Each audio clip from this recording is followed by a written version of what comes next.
I am moving out at 18. Do you have any tips for me? Tip number 1. Before you move in with your friends, consider not just the fact that you are friends but whether you would be compatible roommates, similar feelings on cleaning, bill paying, etc. I have lost or temporarily severely damaged a few friendships over bad roommate situations when we just never should have lived together in the first place. Wish I could get a redo. Tip number 2. If you are moving out due to a terrible family situation, make sure you take all your documents with you. If it's safe, see what kind of family or medical history they will tell you. Once you are stable, get your medical power of attorney done and make a will. You don't want your family making medical decisions for you if you are incapacitated. Tip number 3. Prioritize expenses from most important to least and make sure you pay them in the order. 2. Get roommates while you are young. It will keep you social and cut down on expenses. 3. Don't sleep with your roommates or their family, friends or significant others.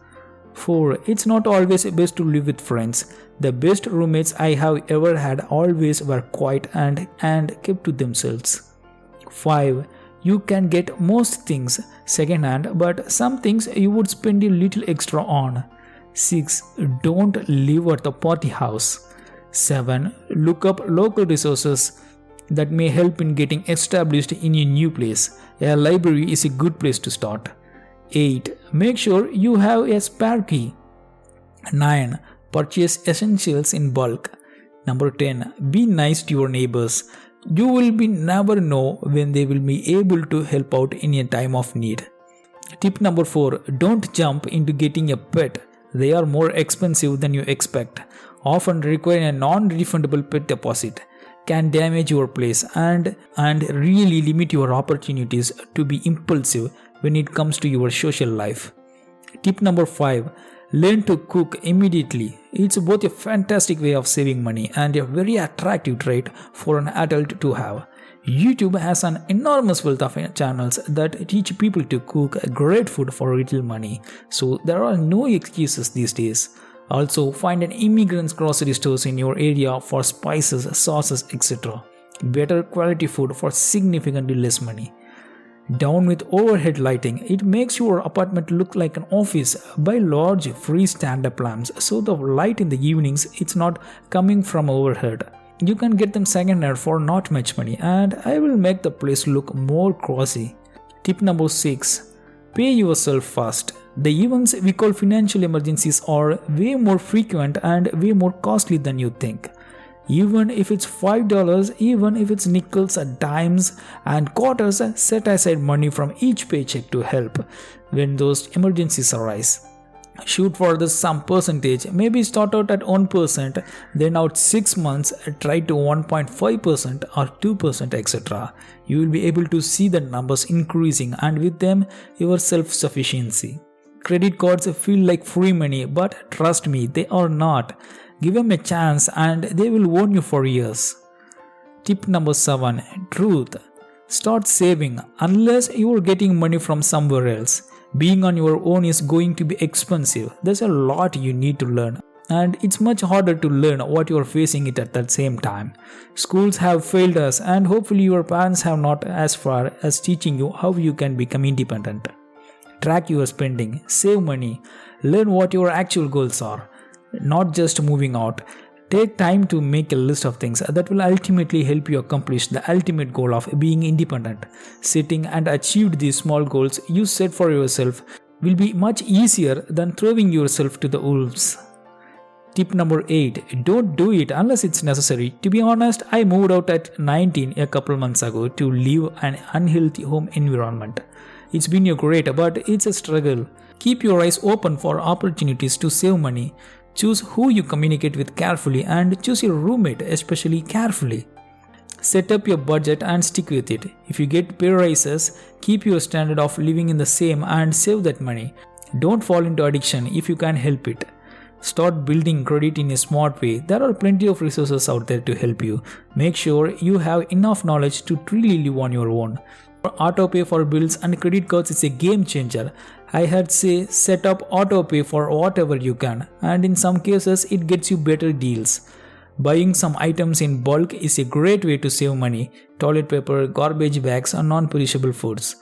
Furniture can always come later. Make sure you have everything you need to live first. Necessities before comforts. And saving before comforts if possible. Tip number 9. Making a spreadsheet, budgeting out what you think of all your expenses will be and multiply that number by at least 1.5 to try to figure out what you will be able to afford. Also, make someone who already has experience in living independently sit with you and help you think of all the expenses you forgot to add. Set up separate bank accounts. Free online checking accounts are fine for essential fixed expenses like rent, another for things that are variable but important like groceries, and another for fun things like beer and concert tickets. That won't leave you screwed over if you bottom out before the end of the month. Set up your direct deposit if you have one to automatically go to the separate accounts and keep them separate. That way you will always have money for the important stuff, and if you run out of beer or money or in nobody, you just mooch off your friends until the next time you get paid. Careful though, so this too much and you will end up with no friends. Tip number 10. Learn about tenants' rights in your area. You have certain rights as a renter. Things like how long your landlord or property manager has to fix things, habitability, what they can use your deposit for, etc. And some landlords will try to pull some illegal nonsense in the hopes that you don't know your rights. Relatedly, take pictures of the apartment when you move in case anyone tries to claim you broke something that you didn't. Learn out the different types of utilities and make sure to ask about them when you are touring place. Where I live, water and sewage are typically covered by the landlord, but it varies when it comes to things like the heat and internet. There may also be different kinds of heating sources like gas, electric, oil, and they all have their own pros and cons. In my experience, gas heating is the most common and most affordable. Electric is fine but pricier and makes the house dry. Oil sucked so much and was so expensive and nerve-wracking to maintain. If you have a car, learn about your parking options. Some places have a lot of garbage. Some places are street parking only. Some places make you pay for a parking spot. And depending on your locations, be mindful of how the weather can expect parking. Where I live, we get parking bans during the winter for snowstorms, and the tow trucks are merciless. Look into your local buy nothing and free cycle groups for furniture and appliances, and sometimes even food. Tip number 11. A little paint and cleaning supplies can make crappy place nice. Don't depend on your landlord. I assume you will be in a cheaper place, so learn to do your basic stuff yourself. Learn to cook and break. 2 to 3 of the price of eating out is not ingredients. At your job, you do not have to be a rock star. Being dependently and just doing your job makes you better than most of your co-workers. Doing little extras can really pay off. Don't be proud to shop at thrift stores or take hand-me-downs.